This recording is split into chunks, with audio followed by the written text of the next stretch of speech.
Bom dia, bem-vindos, bem-vindas. Estamos aqui abrindo mais uma das nossas lives. Hoje o tema Direito Constitucional 2, vamos falar um pouquinho da magistratura, dos juízes, juízas. Vamos falar um pouquinho de como é que funciona e como é que essa carreira é organizada. Esperar só um pouquinho para o pessoal ir entrando, e aí enquanto isso eu vou dando, além do meu bom dia, espero que todo mundo esteja aí tranquilo e calmo em casa, né? Curtindo aí mais um dia de quarentena e esperamos que em breve seja cada vez menos os nossos dias aí de isolamento, né? Primeiro recadinho, eu mandei uma mensagem para o pessoal do Constitucional 2 ontem, lá no STA, prorroguei o prazo de entrega dos trabalhos, tá? Ficou prorrogado por mais uma semana e deixei o recadinho lá também que todas as lives estão salvas lá no YouTube, deixei o link do YouTube para o pessoal que tiver interesse em assistir depois com calma, pausando, enfim, ou no horário que tiver mais adequado para vocês. Só tem um trabalho, Gabi. Saudade, Gabi. Só tem um trabalho, na verdade, eu fiz um estudo dirigido só, né, de um texto sobre o Poder Judiciário. E as entregas, isso é importante, gente. Teve aluno que me mandou o trabalho por mensagem no STA. Ok, mas não é o ideal, não, porque eu não consigo depois lançar a nota, tá? Existe um espaço lá no STA que é específico para entrega de trabalho online. É só procurar lá. Na aba do professor, chama Trabalhos Postados. Eu não sei se é o mesmo nome do STA de vocês, mas tem um espacinho lá, vocês conseguem colocar vocês conseguem colocar o trabalho e, inclusive, vocês podem liberar ou não para eu corrigir, né? Então, vocês podem colocar lá, depois rever. De fato, eu só vou pegar para correção depois do prazo mesmo, tá? Exatamente para dar tempo de vocês reverem. E ó, pode ser feito em grupo, tá? E tem inclusive essa opção de você entregar em nome de você e mais os seus colegas, tá? Quem quiser fazer individual, ok, não tem problema, estamos em isolamento social, né? Mas quem tiver como fazer em grupo, não tem problema não, tá? Porque imagina, se tá difícil para vocês, imagina eu depois para corrigir 250 trabalhos individuais. Eu tenho 5 turmas, né? Mas assim, eu quero deixar claro para vocês que os trabalhos vão ajudar a gente aí a manter o andamento da aula. Outra coisa, o Miguel me mandou uma mensagem ontem, é importante, sobre a questão do prejuízo do andamento da matéria no semestre. Claro que vai ter prejuízo, né? Principalmente assim, quanto mais tempo tiver de suspensão de aula presencial, mais difícil é de manter o cronograma que a gente preparou. Claro, isso é óbvio.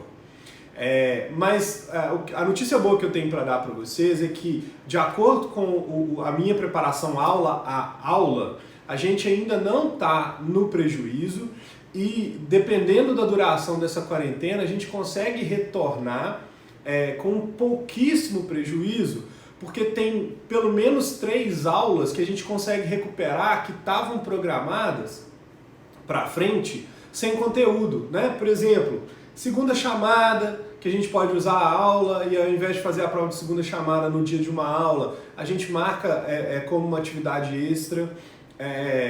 Aquela aula que fica entre a última aula entre a global e a especial, aí a gente pede a coordenação para reagendar a global, a gente ganha outra aula, enfim, ganhar aulas a gente tem como, né? Se, por exemplo, não tiver a viagem para Brasília, ela ia gastar uma aula também.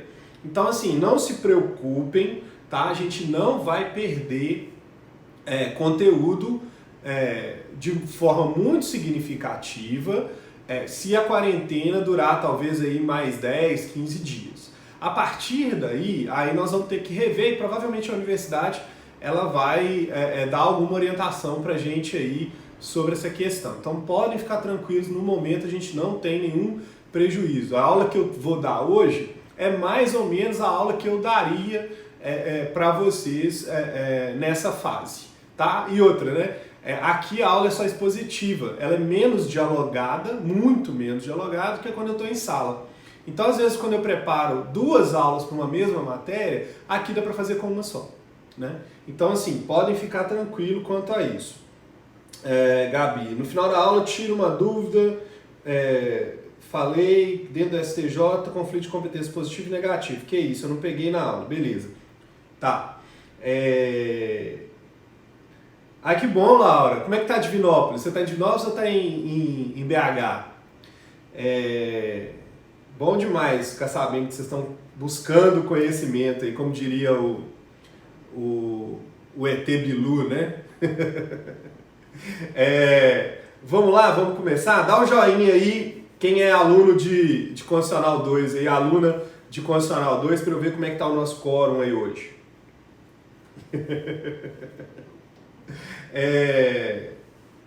De nós tá um caos, tadinho.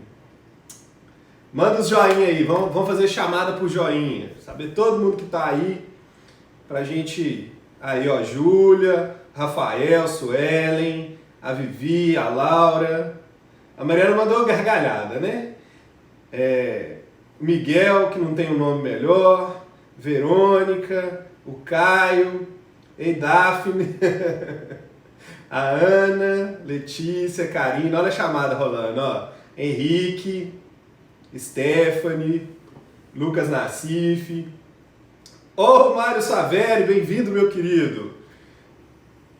A Mari, a Malu. Bastante gente, hein? Bastante gente. Arruma um usuário melhor aí, Miguel. Quase que eu não sei que é você, cara. Dom Mário Saveri, gente fina da melhor qualidade. Clarinha, chegando aí. Saudade também, claro. Vamos lá? Ó, Poder Judiciário. Quem quer ser juiz, quem quer ser juíza, né? Olha aí, vamos entender como é que funciona? Aqui, ó, o material tá num link facinho. Abre ponto aí, /PJUD, de Poder Judiciário, né?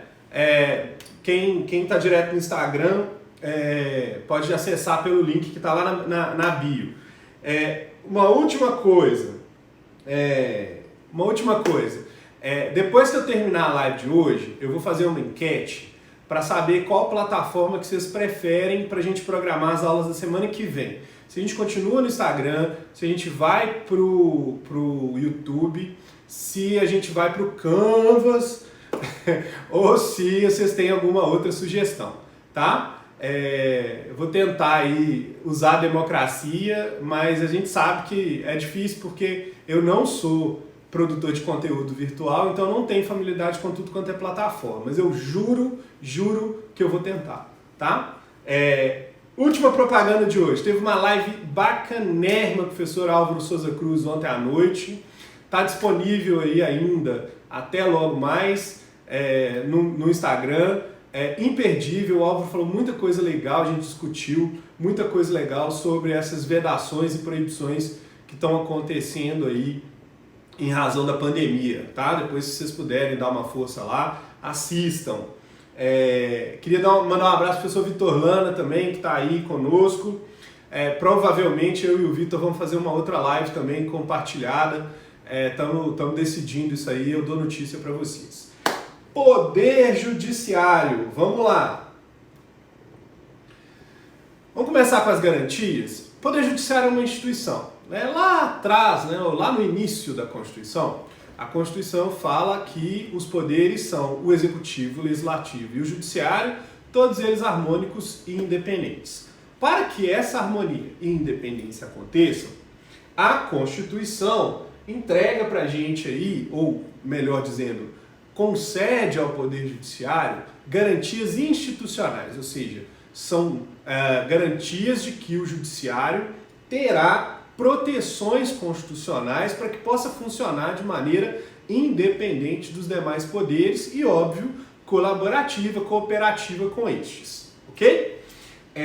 O artigo 96, inciso 1º, vai trazer esse rol de garantias do Poder Judiciário. Ei, Sara, ei, Letícia, bem-vindas. Vamos lá. Eleger os membros dos seus órgãos diretivos. Cada tribunal tem um corpo de direção, né? Tem uma diretoria do tribunal. Essa diretoria, ela vai executar as funções atípicas do tribunal, né? Principalmente a função atípica administrativa. O tribunal, o Poder Judiciário, ele tem as funções típicas e atípicas, como todos os demais poderes, não é mesmo?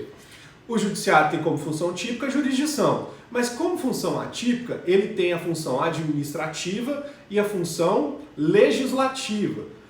Na função administrativa estão os atos de gestão do tribunal. Gestão financeira, gestão orçamentária, contratação de pessoal, licitação, etc.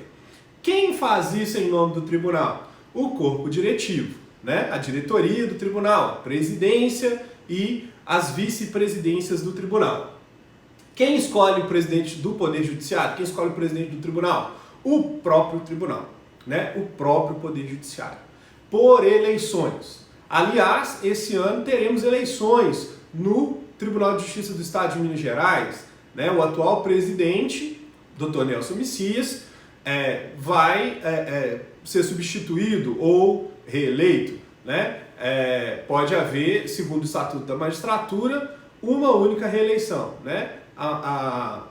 O mandato é de 2 anos, prorrogável, ou seja, com uma reeleição de mais 2 anos. Então, gente, a chefia do Judiciário é eleita pelos próprios juízes e desembargadores. No Supremo Tribunal Federal, a mesma coisa, né? A presidência do Supremo é eleita pelos ministros. E isso nos tribunais superiores, nos tribunais federais, nos tribunais dos estados. Ela vai ser encarregada da função atípica, a função administrativa e a função legislativa. Quem é que nunca se deparou com uma portaria do Tribunal de Justiça, com um ato normativo de um tribunal, não é mesmo? Esses atos normativos são a execução da função legislativa do tribunal, né? Então ele tem 2 funções atípicas aí para executar e quem executa isso em nome do poder, em nome do tribunal, é a diretoria eleita. Vamos lá. Segunda, elaborar os regimentos internos, função legislativa. Né? Por exemplo, lá no regimento interno do TJMG é que está algumas regras referentes a precatórios, referentes a citações, intimações, atos de natureza interna dos fóruns, etc. Né? Exercício de função atípica normativa, a elaboração do regimento interno. Organizar secretarias e serviços auxiliares, né? Organizar o funcionamento lá da justiça como um todo. Serviço auxiliar nós temos como exemplo os cartórios, né? São serviços auxiliares aí que podem, que têm a sua organização definida pelo próprio tribunal. Propor a criação de novas varas judiciárias. Olha aí o verbo muda, propor a criação. Por quê? Porque a criação de novas varas judiciais é feita por lei. E aí a iniciativa do projeto de lei vem do Tribunal de Justiça. Então o Tribunal de Justiça prepara um projeto de lei, normalmente isso é feito numa área técnica, auxiliar ao presidente, depois aprovada pelo órgão pleno do tribunal ou, se existir, pelo órgão especial, e aí se encaminha isso ao legislativo. E aí o legislativo vai tratar como projeto de lei de autoria do tribunal e, se for esse o entendimento dos deputados, ou no caso federal, né, deputados e senadores, um projeto de autoria do Supremo, eles aprovam e se torna uma lei. Em Minas nós temos, por exemplo, a Lei de Organização Judiciária. É ela que vai definir essas questões, tá? De criação de varas e de comarcas. A Mariana está perguntando se os alunos estão preferindo Instagram ou Canvas. O Mário, Eu tentei testar a plataforma Canvas e não consegui familiaridade com ela. Aí eu vou terminar essa semana ainda no Instagram e vou consultar os alunos para qual plataforma eles têm preferência.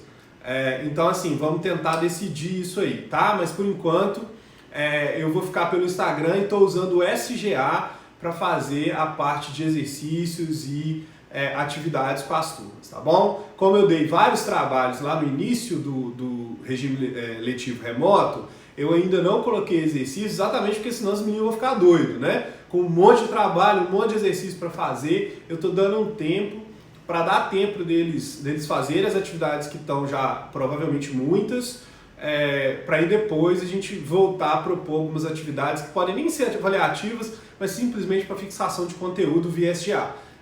Se os alunos optarem para o Canvas, eu vou me matar para aprender, mas nós vamos para o Canvas também, tá bom? Essa é a letra. Provimento de cargos, juízes e servidores. Quem vai prover os cargos, ou seja, nomear, dar posse, fazer essa gestão sobre os cargos do próprio Poder Judiciário, também é o Judiciário, né? Isso indica autonomia, né? Até o título aqui, autonomia funcional do Judiciário. Então, o provimento de cargos, tanto dos magistrados quanto dos servidores dos serviços que são do Judiciário, é feito pelo próprio tribunal. O governador não atua nisso aí, tá bom? Gestão de pessoal, né? Concessão de licença, de férias, toda essa gestão dos servidores, dos magistrados, também é feita pelo próprio tribunal. Por isso que o tribunal tem uma diretoria de pessoal, exatamente para fazer essa gestão, né? Tem vários servidores, estão espalhados aí, né, por toda a área de atuação do tribunal, é ele que vai fazer essa gestão toda aí, ok? Seguindo aqui, garantias institucionais ainda, autonomia administrativa e financeira. Vamos pular lá para o 99, parágrafo 1º. O artigo 99, parágrafo 1º da Constituição fala assim, ó, aos tribunais compete elaborar as suas propostas orçamentárias dentro dos limites estipulados conjuntamente com os demais poderes. União, quem faz isso é o STF e os tribunais superiores, nos estados o TJ. Bom, o que é isso? O tribunal precisa de dinheiro, claro, né, para gerir esse tanto de função que ele tem que executar. Esse dinheiro não é arrecadado pelo próprio tribunal, embora ele tenha fonte de arrecadação. Ela só não é suficiente e nem há permissão constitucional para gastar a fonte própria do tribunal. Se vocês tentarem se lembrar aí, há alguns anos atrás, salvo engano, no ano de 2016 ou 2017, agora não estou lembrando exatamente, houve uma lei aqui em Minas Gerais que apropriou para os cofres do Estado uma parte dos fundos do Tribunal de Justiça, dos depósitos do Tribunal de Justiça. O que é isso, gente? Muitas vezes, num processo, existe uma discussão financeira. Ah, você me deve, aí o sujeito, não te devo, ou eu devo e não devo isso tudo. Enfim, há uma série de questões financeiras que são discutidas na justiça e muitas vezes, para discutir essas questões, é necessário depositar o valor que seja não controverso entre as partes no tribunal, demonstrando às vezes até muito boa fé, né? Olha, eu tanto quero pagar que eu estou depositando aqui, eu só não acho que eu tenho que pagar o que você está me cobrando. É diferente.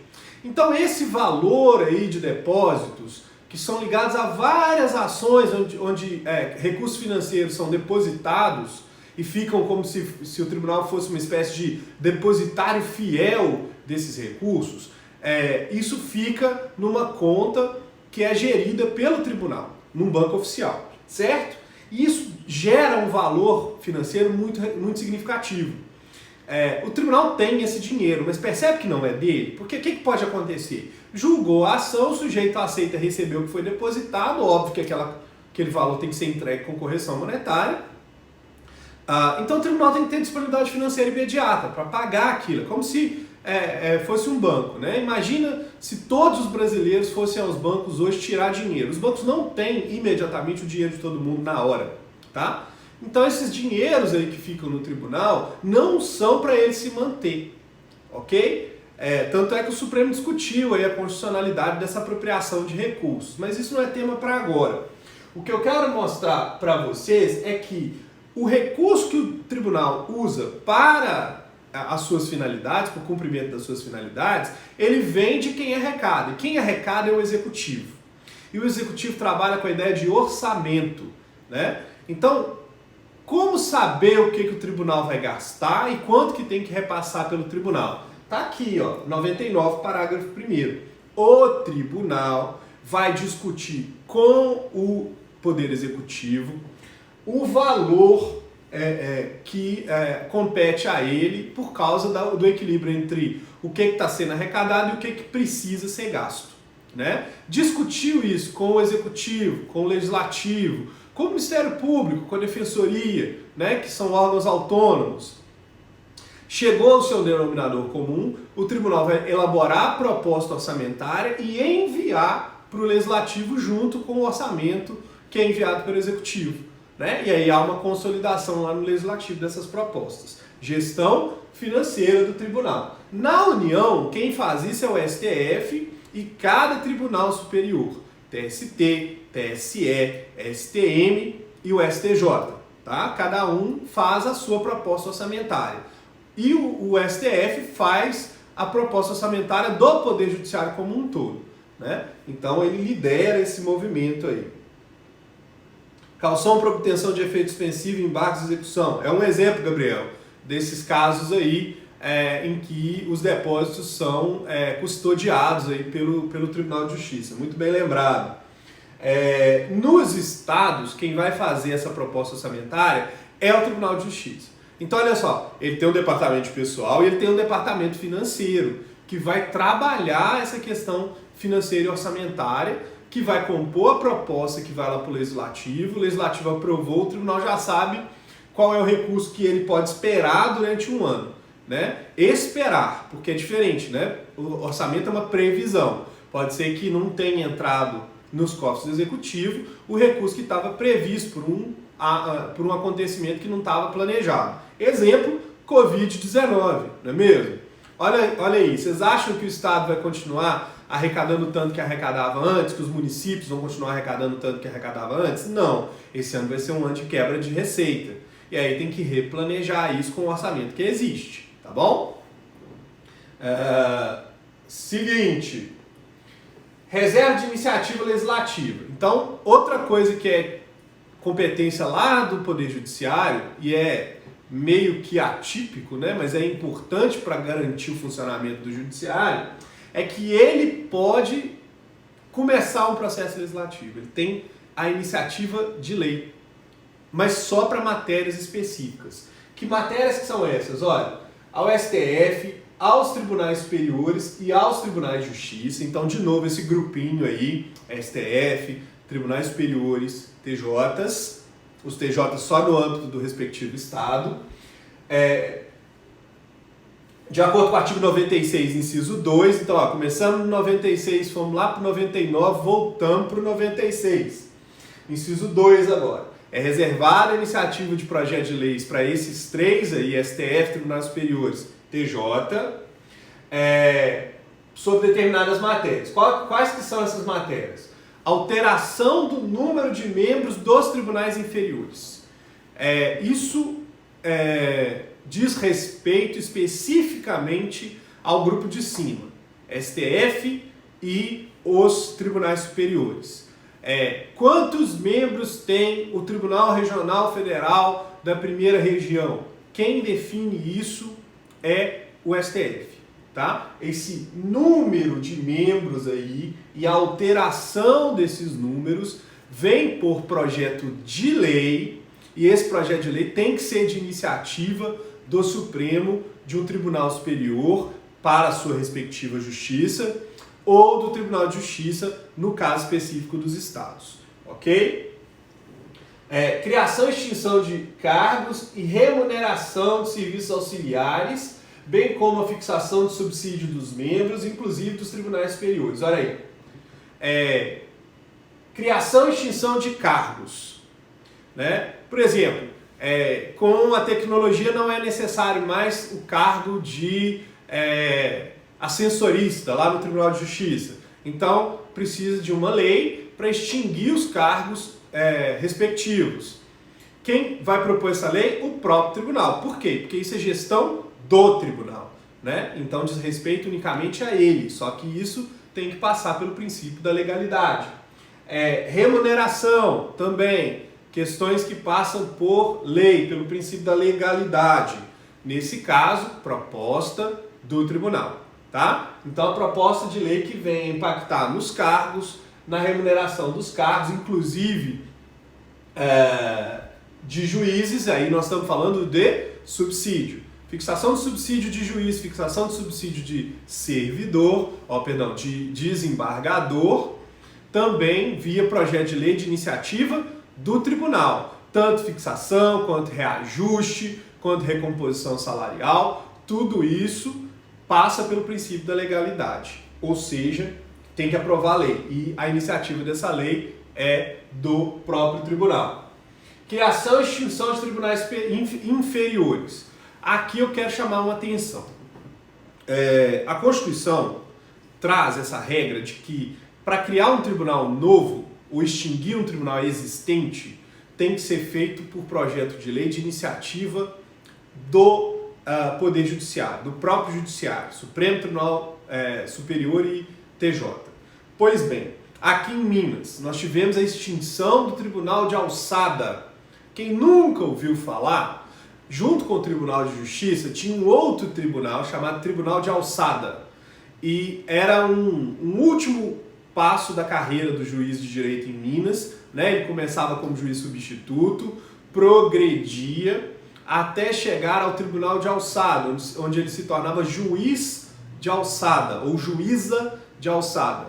E aí, depois desse último passo na carreira de juiz, ele era promovido, conforme o caso, a desembargador ou desembargadora.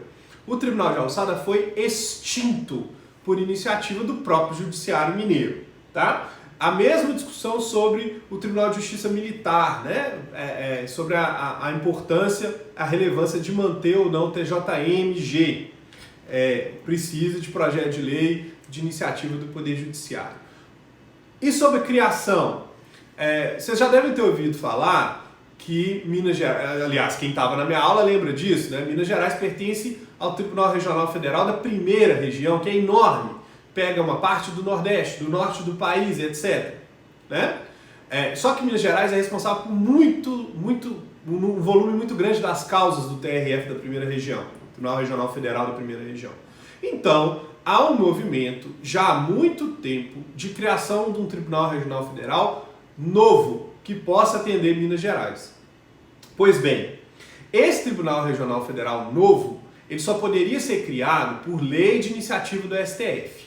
Como essa lei de iniciativa do STF não vinha, o que a Câmara de Deputados e o Senado fez?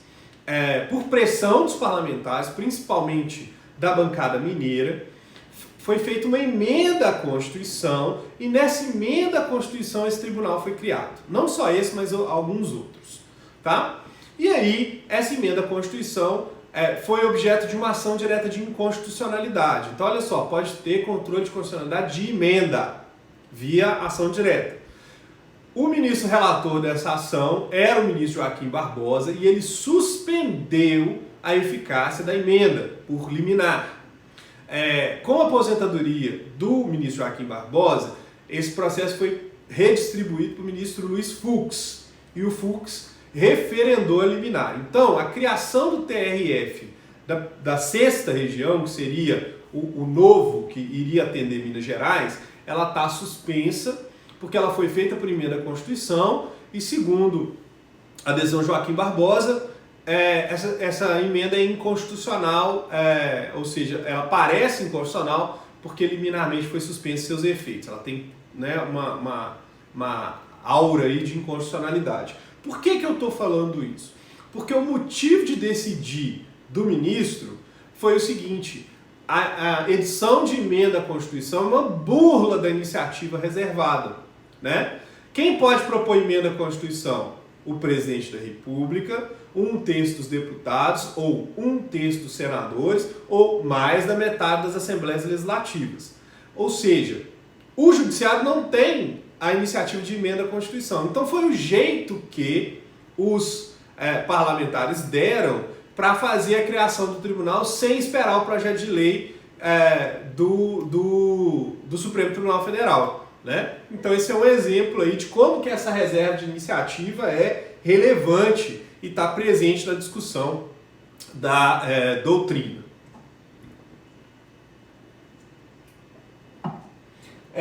Por último aqui, a alteração da organização e da divisão judiciárias.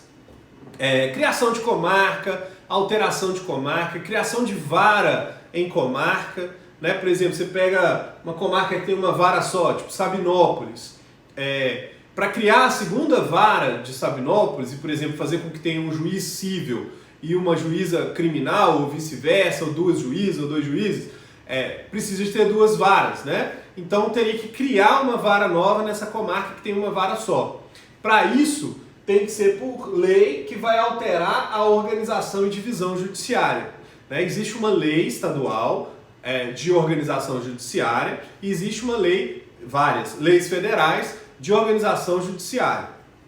Essa organização, ela compete também a iniciativa ao judiciário. Então, vai criar uma comarca nova, vai extinguir uma comarca, vai unificar uma comarca com outra, vai separar as comarcas, vai criar vara dentro da mesma comarca, etc. Vai criar um juizado especial novo, né? Tudo isso, a iniciativa tem que ser do TJ. Qual é a lei estadual? Se a Suelen estiver perguntando sobre a lei estadual de organização judiciária, eu não tenho o número de cor, Suelen. Depois, se você puder me mandar a pergunta por direct, eu te respondo com o número da lei, tá? Mas é a Lei de Organização Judiciária Mineira. Ela é que organiza aí o nosso estado e a divisão das comarcas e dos fóruns e varas existentes. Beleza?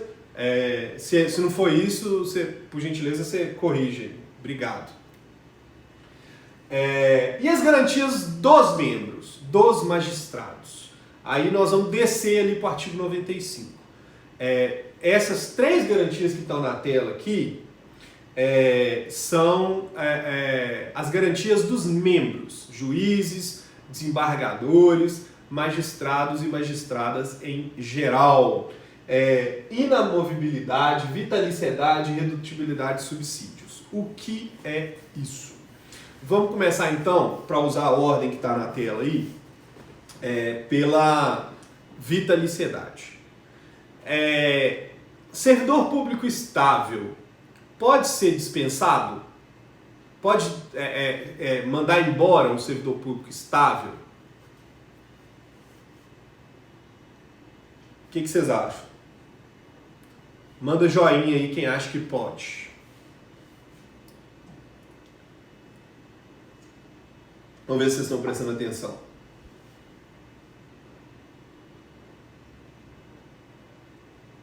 Aí, a Ariadna acha que pode. Só a Ariadna, gente. Eu posso dispensar um servidor estável?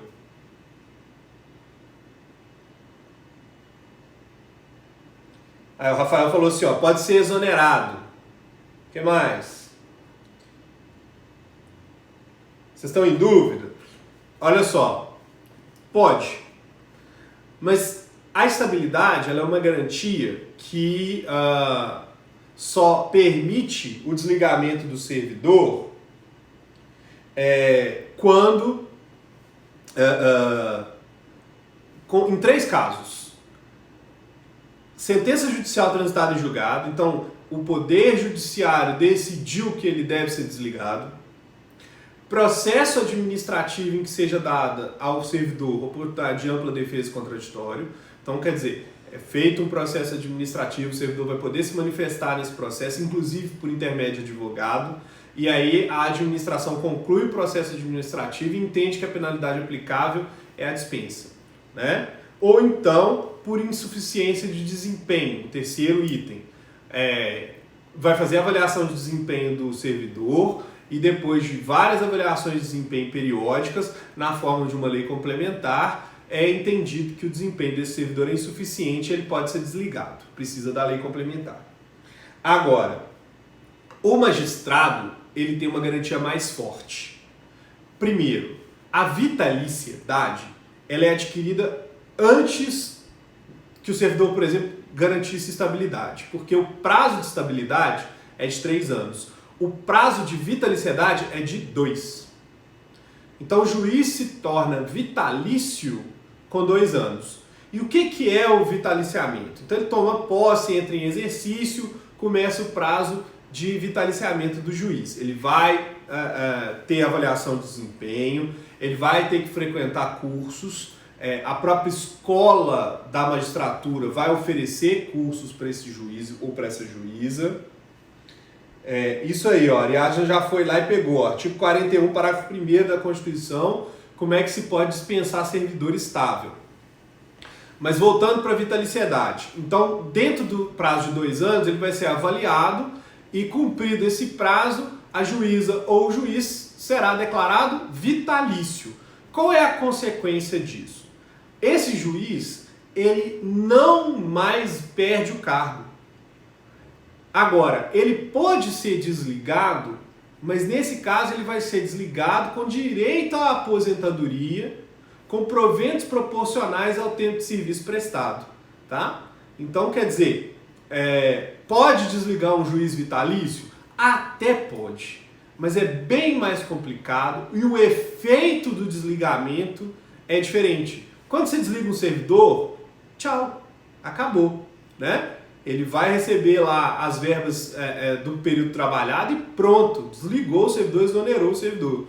Com o magistrado é diferente, ele tem uma garantia mais forte. Primeiro, ela é adquirida num prazo mais curto. Segundo, ela não implica na perda total, né? O que vai acontecer? Ele vai ser aposentado ou aposentada compulsoriamente com proventos proporcionais ao tempo trabalhado. Né? Então, depois, digamos, ó, o juiz está no Poder Judiciário há, sei lá, 20 anos, aí comete uma falta gravíssima.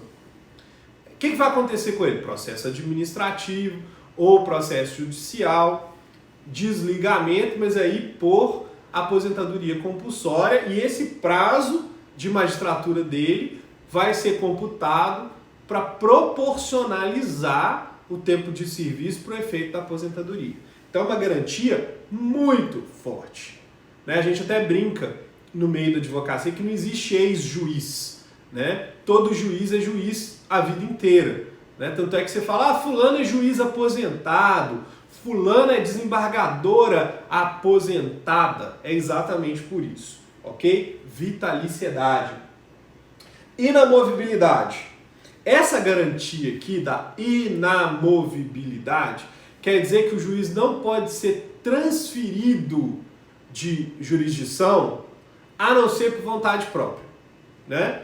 As outras exceções são expressas na Constituição, tá? E elas exigem o devido processo. Mas a única possibilidade, a regra geral, quer dizer, gente, é que o juiz ou a juíza só seja transferido, só seja mudado de jurisdição por vontade própria. Né? Então, por exemplo, o juiz não é obrigado nem a ser promovido. Né?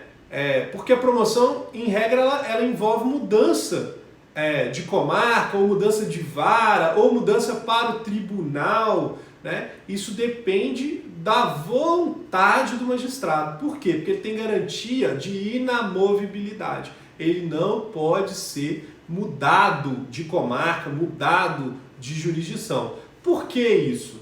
Por causa da garantia do juiz natural e para garantir o juiz de que ele não sofrerá represálias em razão da atuação judicial dele. Porque seria muito fácil, né, gente? Se não tivesse inamovibilidade, o juiz está incomodando. Né? Imagina um juiz de conflitos agrários numa área de invasão de terras. E esse juiz começa a garantir que a desocupação das terras precisa do cumprimento de determinadas condições. ele vai gerar uma insatisfação entre os proprietários de terra, que poderiam pressionar o presidente do tribunal para mudar esse juiz de comarca.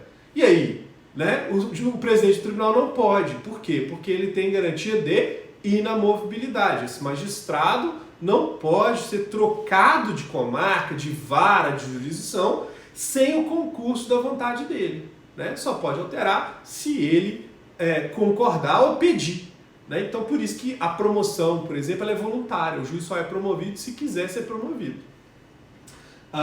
E a última garantia, a irredutibilidade do subsídio. Né? Isso também é uma garantia dos juízes em relação, da magistratura em geral, né? Juiz, desembargador, ministro, em relação à estabilidade econômica deles. Né? É uma outra forma de dar represália, não garantir para os juízes que eles receberão lá o valor devido e que isso pode sofrer decréscimos, né? Então imagina agora, por exemplo, com essa questão da pandemia, estão falando em reduzir em 30% o valor dos salários, né, dos vencimentos, a remuneração dos servidores públicos. Eu acho extremamente adequado, né, porque o Estado vai arrecadar menos, vai haver uma dificuldade geral para todo mundo e o Estado, os servidores precisam participar dessa mobilização aí para recuperar a economia do país depois que passar esse período difícil que nós estamos enfrentando aí de lockdown. Mas, por exemplo, como resolver o problema da magistratura, que é pesado, né? É um valor considerável dos gastos públicos. O Ministério Público também tem irredutibilidade. Né? É um problema. Será que faria uma emenda à Constituição e flexibilizaria isso de maneira temporária? Ou nós vamos excluir os juízes desse esforço nacional? Né? Cenas dos próximos capítulos aí. Aquele negócio, eu topo se todo mundo topar. Ou seja, mostra que é um grande esforço, mobilizando o país inteiro. Eu acho que ninguém tem coragem de dizer não. Mas se ficar escolhendo quem é que você vai fazer e quem é que você não vai fazer, eu acho inadequado. Né? Eu vi uma questão de 50%, Sueli, mas seria 50% daquilo que ultrapassar 10 mil reais. Então, digamos, o servidor ganha 15 mil, ele passaria a receber 12.500. Seria um corte de 50% daquilo que estiver acima de 10 mil. Vamos esperar para ver aí o que vai vir aí como projeto. Tá? E tem essa também. Para funcionar, teria que envolver todo mundo na discussão. E tem esse problema, né, da irredutibilidade da magistratura, do Ministério Público e de outras carreiras. Vedações. O artigo 95, parágrafo único, traz aquilo que o juiz não pode. E aí são 5 incisos. O que o juiz não pode? Exercer outro cargo ou função, salvo de magistério. Então o juiz só pode dar aula se for para exercer outro cargo público, né? Ele não pode ter outro. Então o juiz ele só pode ter mais uma função, que é a função de magistério. Receber a qualquer título ou pretexto custos ou participação em processo. Seria meio estranho, né? Se a gente tivesse que pagar no processo para o juiz atuar ou tivesse que dar para ele algum percentual de participação no processo, né? Então também é vedado, o juiz não pode receber, ele vai receber só o subsídio dele, independente do valor econômico envolvido nos processos. Ele não pode ter atividade político-partidária nenhuma, né? Inclusive é um problema, eu tenho até uma palestra sobre isso. A gente está vivendo, ou viveu em tempos mais recentes de uma maneira mais aguda, uma politização do poder judiciário. Né? E a Constituição é muito clara. Juízes, magistrados em geral, não podem se dedicar à atividade político-partidária. Não pode filiar a partido, não pode ir para a rua defender bandeira política e etc. Tá? Eles têm restrições com isso, porque eles julgam esses processos. Né? Eles precisam ter uma certa independência em relação a correntes políticas, a ideologias.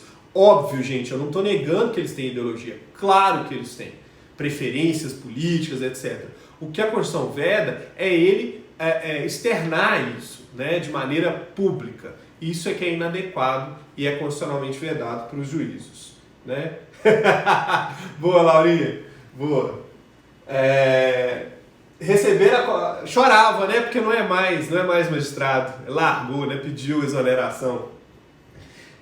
Receber a qualquer título ou pretexto auxílios ou contribuições de pessoas físicas, entidades públicas ou privadas, ressalvadas as exceções previstas em lei. O juiz também pode receber ajuda, né? Imagina, doutor, eu vou pagar o aluguel do senhor, ou eu vou pagar o supermercado do senhor, ou a empresa X vai ajudar com o transporte do senhor, nós vamos dar para o senhor aí um motorista, né? Não pode. As exceções são previstas em lei, né? A lei pode prever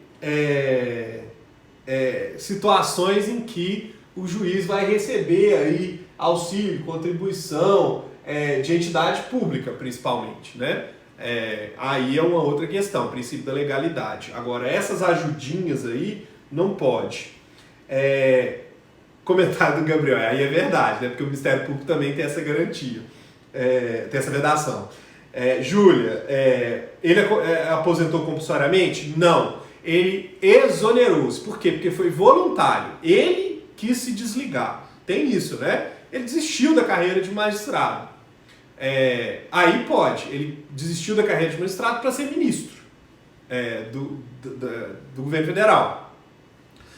Tem outro caso, né? O atual ministro do Supremo, Alexandre de Moraes, era do Ministério Público. O Ministério Público tem vedações muito semelhantes às da magistratura, tá? O Alexandre de Moraes era promotor de justiça em São Paulo. Ele também pediu exoneração do Ministério Público para ser secretário lá no estado de São Paulo, tá? E depois é que ele virou ministro e depois foi indicado para o Supremo. Voltou para a magistratura. Mas esse desligamento voluntário, ele exonera o magistrado. Então não tem esse caso da aposentadoria compulsória. A aposentadoria compulsória é penalidade. O inciso 5 é o último. Exercer a advocacia no juízo ou tribunal do qual se afastou antes de decorridos 3 anos do afastamento do cargo por aposentadoria ou exoneração. Se o juiz se aposentar ou se o juiz se desligar voluntariamente, pedir exoneração, ele não pode advogar no tribunal que ele estava judicando. Ele estava exercendo a magistratura. Por quê? Porque seria algo extremamente suspeito, né? Então ele tem que esperar uma quarentena, e quarentena está na moda, de 3 anos para poder voltar a advogar naquele juízo ou tribunal, né, na jurisdição a que ele pertencia. Então ele aposenta, aguarda 3 anos e aí ele pode voltar a advogar naquela jurisdição. Por exemplo, um juiz federal aposentou, ele pode advogar na Justiça Mineira? Aí sim, aí ele pode advogar na Justiça Mineira. Um juiz estadual, a mesma coisa. Ele pode advogar na Justiça do Trabalho? Pode. O que ele não pode durante 3 anos é advogar na própria justiça que ele atuava. A Mari está perguntando se a exoneração é só por vontade própria. No caso do magistrado, sim. Tá? A não ser que ele não tenha vitaliciamento. Aí ele pode ser exonerado. Tá? Agora, depois da vitaliciedade, é só aposentadoria compulsória. Exoneração é só voluntária. Ok? Continuando. Como é que ingressa na magistratura? Concurso público. E aqui o concurso é obrigatoriamente provas e títulos. Isso quer dizer que todo concurso de juiz tem prova de títulos. E mais, todo concurso para magistratura tem que ter a participação da OAB. Então vai fazer parte da banca do concurso público, necessariamente um advogado indicado pela OAB, né? Por exemplo, as provas de direito de família, ou as provas de direito penal, ou sei lá, vão ser feitas por um representante da OAB indicado pela ordem. Tá? Então é obrigatória a participação da OAB em todas as etapas do concurso. O bacharel em Direito que vai se candidatar à magistratura tem que comprovar que possui pelo menos 3 anos de atividade jurídica, então não tem essa, formei, vou fazer concurso para juiz. Você tem que praticar a atividade jurídica por pelo menos 3 anos, para isso se tornar elegível. E aí tem uma coisa, ó, o recurso extraordinário 655-265, o Supremo entendeu que a prova desses 3 anos ela é feita na inscrição definitiva do concurso. Quando é que é a inscrição definitiva do concurso? O sujeito faz as provas e antes da prova oral, ele faz a inscrição definitiva no concurso. Vai estar previsto no edital. É nesse momento, o momento de inscrição definitiva, em que tem que ser comprovados 3 anos de atividade jurídica. Então, até esse momento da inscrição definitiva, ele ainda pode contar prazo. Tá? Chegou nesse momento, o prazo tem que estar cumprido. Inscrição definitiva no concurso.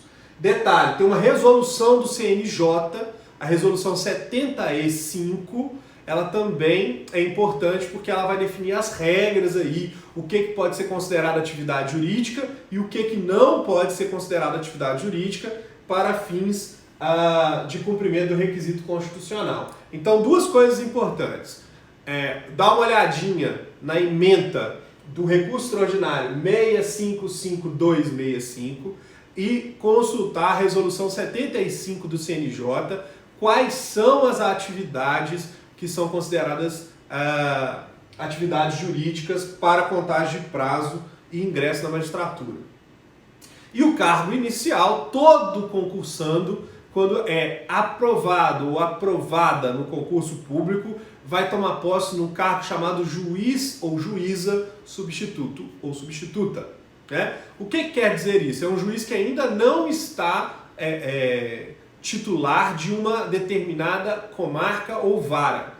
Tá? Essa titularização ela vai depender de vaga. Então ele tem que aguardar que surja uma vaga numa comarca, numa vara, e aí ele vai concorrer a titularizar essa comarca, essa vara. Tá? Todos eles ingressam como juízes substitutos. Por isso que a gente tem normalmente várias sentenças, decisões, vocês vão ler aí na atividade de vocês, assinadas pelo ou pela juíza de direito substituta. Né? Exatamente são esses que estão lá no primeiro cargo da magistratura. A Daphne está perguntando se precisa carteira da OAB para fazer concurso da magistratura. Precisa não, Daphne. Outras atividades que estão previstas lá na resolução 75, inclusive, por exemplo, delegado de polícia, que é vedado até exercício da advocacia, então o delegado não pode ter carteira da OAB, ele pratica atividade jurídica e, portanto, ele pode concorrer num concurso para magistratura. Tá? Então, algumas atividades que não são compatíveis com a advocacia ou que são jurídicas, muito embora não sejam exclusivas de advogado, elas são computáveis de acordo com a resolução 75 para os 3 anos. E a promoção? Essa é a última parte aí da nossa live de hoje. Ó. Como é que um juiz ou uma juíza sobe na carreira, se movimenta na carreira? É a promoção. A promoção dos juízes e das juízas de uma entrância para outra, bem como o acesso dos juízes e das juízas aos tribunais, ela vai se dar por 2 critérios: antiguidade e merecimento. Antes de falar desses 2 critérios, rapidinho, o que é entrância? Entrância é uma divisão judiciária organizada pelo tribunal de maneira funcional. Então nós temos as comarcas menores, as comarcas com menos habitantes jurisdicionados, as comarcas de vara única, aquelas comarcas mais simples, elas são as comarcas de entrância inicial. Todos os juízes começam a sua carreira, normalmente, em regra, por uma comarca de entrância inicial. Então a primeira entrância de um juiz, normalmente é uma comarca lá do interior do estado, ou num tribunal federal lá do interior do país, que é considerado de entrância inicial. Ele fica lá durante um tempo, provavelmente ele vai vitaliciar nessa comarca, às vezes pode ser um juizado especial também, né? Os juizados especiais pela lei mineira são considerados entrância inicial. Às vezes ele vai conseguir vitaliciar nessa comarca, ele tem inamovibilidade, ele pode ficar lá bastante tempo, por vontade própria. E ele pode, inclusive, titularizar lá, né? Ou não, porque ele pode verificar, por exemplo, tem outra comarca de entrância inicial que vagou o cargo de juiz titular. Aí ele vai concorrer, por exemplo, a titularizar nessa comarca. Pois bem, existe uma outra entrância, que é a entrância intermediária. São aquelas comarcas médias, que já tem mais de uma vara, que tem um maior número de jurisdicionados, que atende um número maior de municípios, uma região mais abrangente. Então ele migra, né? Ele promove da entrância inicial para uma entrância intermediária.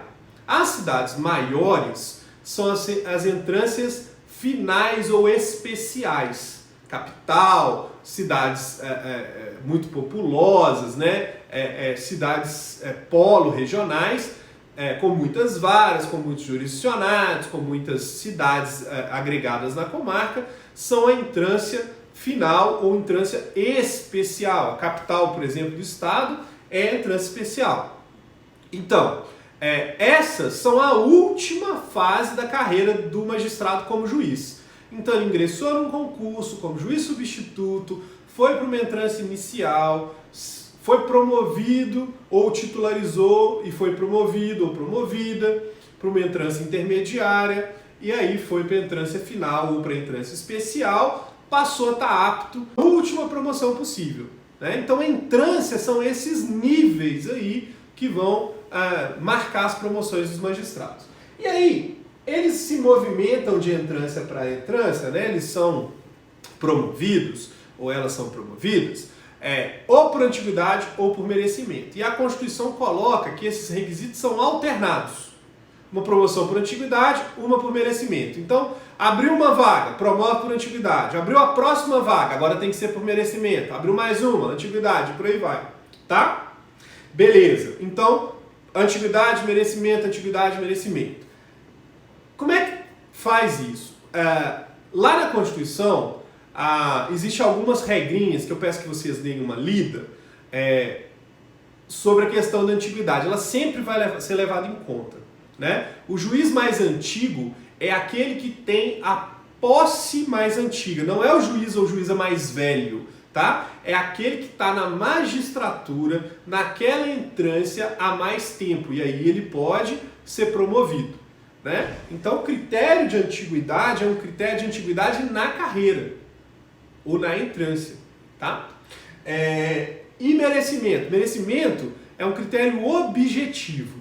Tem que ter índices que vão pautar esse merecimento. Então o tribunal vai publicar essa lista de merecimento de maneira a permitir que os magistrados saibam os critérios que levaram a um ter maior ou menor merecimento. Então tem que pontuar objetivamente.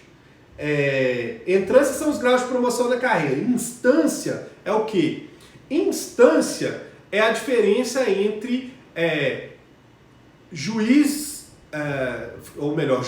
singular, tribunal superior e supremo, né? Instância, primeira instância é o juízo singular, segunda instância é o juízo recursal, em regra ele é colegiado. Instância especial são os tribunais superiores, instância extraordinária é o Supremo, tá bom? Essa é a diferença. Gente, estamos chegando no nosso final. Mais uma vez eu quero agradecer a todo mundo que assistiu o vídeo, tá? Se tiver dúvidas, se tiver alguma questão, estou à disposição tanto lá no STA quanto aí via direct mesmo, tá joia? Dê uma lida nos artigos da Constituição que tratam da magistratura. Tendo dúvida, não tenham qualquer empecilho, me perguntem, tá bom? Um beijo para todo mundo, até a próxima live e depois respondam a enquete que eu vou colocar sobre a melhor plataforma para a gente continuar as lives na semana que vem, tá bom? Aquele abraço, obrigado mais uma vez.